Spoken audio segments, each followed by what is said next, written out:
Over half of American teenagers surveyed have used generative AI to create sexualized imagery.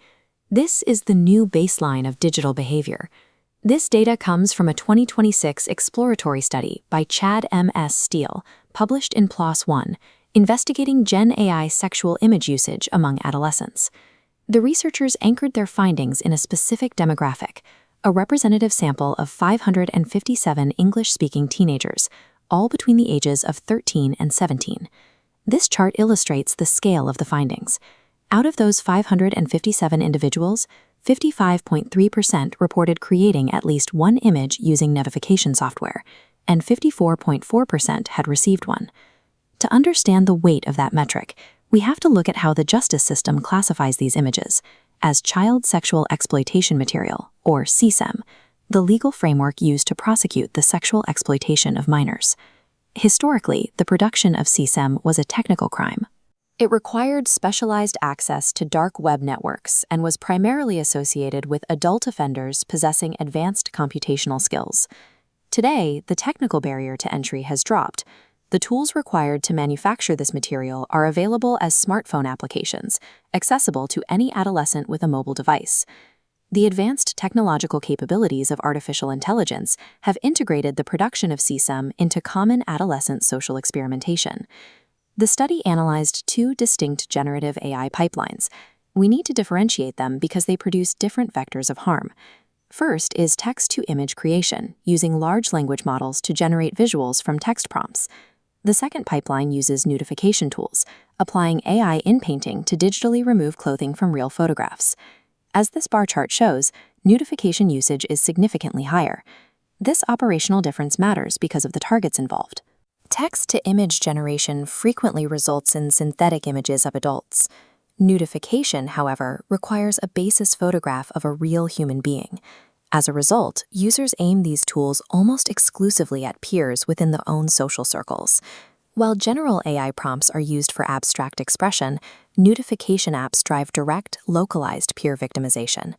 If we unpack that 55.3% usage rate, we have to isolate the specific behaviors driving that block of users. This matrix maps the required behavioral data. On the x-axis, consensual or non-consensual, and on the y-axis, self or peer. In the first quadrant, 44% of surveyed users reported sharing self-generated images consensually.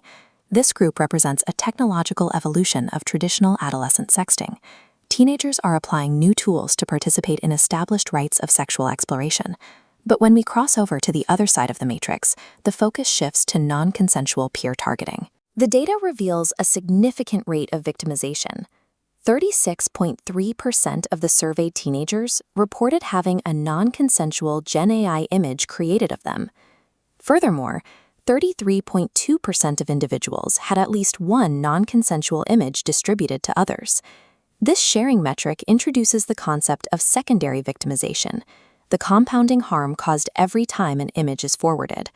And this 33.2% is likely an undercount, as victims are frequently unaware of the full extent of their image's onward transmission across digital networks. While the 55% metric includes consensual sexting, over a third of the sample represents non-consensual digital abuse. This scale of victimization requires targeted intervention strategies to address the significant life disruptions reported by victims. There is a persistent assumption among educators and policymakers that deepfake creation is restricted mostly to older, male actors. If that were true, we would expect to see a learning curve in the age demographics of the dataset, where usage increases as adolescents age into high school and acquire technical skills. This line graph plots GenAI usage across ages 13 through 17. The trend line draws completely flat. There are no statistically significant differences in GenAI sexual image usage between a 13-year-old and a 17-year-old. A flat trendline indicates that GenAI manipulation is not an age-acquired habit learned in late adolescence. It is a baseline behavior established before these teenagers even enter high school. Examining gender, the data contradicts traditional tech abuse stereotypes. Overall experimental usage was similar across male and female identities. However, male participants exhibited higher degrees of habitual, regular creation and distribution.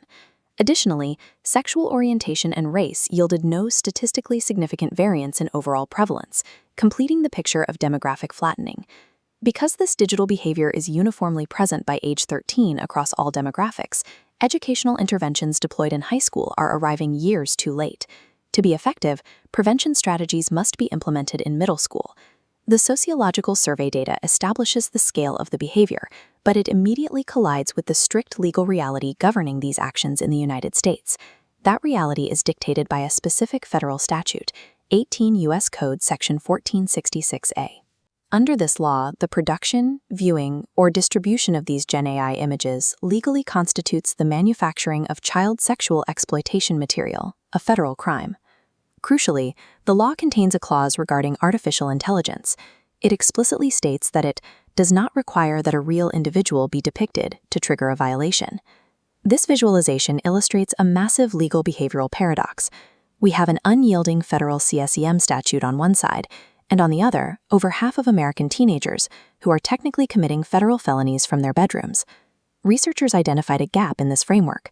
There are no safe harbor provisions in current U.S. law for consensually produced adolescent content. As a result, the justice system currently relies on informal prosecutorial discretion. Authorities often utilize administrative remedies, rather than formally charging middle schoolers with federal crimes. This creates an immediate policy mandate. Lawmakers must consider specific legal carve-outs or updated frameworks to handle peer-to-peer consensual GenAI exploration without criminalizing an entire generation. But there is a dual mandate here.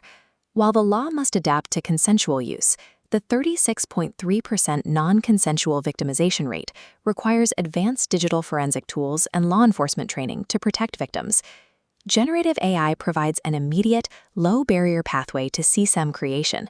This ubiquity represents a systemic challenge our educational and legal frameworks weren't designed to process.